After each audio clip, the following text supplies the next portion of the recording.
স্বার্থপরতার এই যুগে একজন মানুষ কখনোই নিজেকে প্রকৃত মুমিন দাবি করতে পারে না।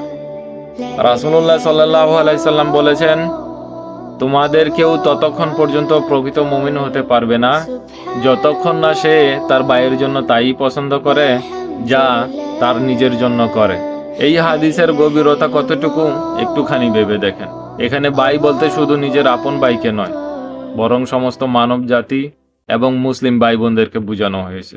আপনি যদি আপনার নিজের জন্য ভালো চাকরি, ভালো ব্যবসা, ভালো খাবার এবং ভালো জীবন পছন্দ করেন, তাহলে অবশ্যই অন্যদের জন্য সেটা আপনাকে আশা করতে হবে।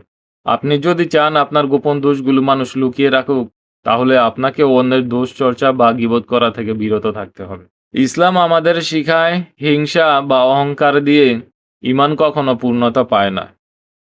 অন্যের সফলতা দেখে যখন আপনি হিংসা করবেন না, বরং আপনি খুশি হবেন, তখন ভাববেন আপনি পূর্ণ ঈমানদারের দিকে যাচ্ছেন।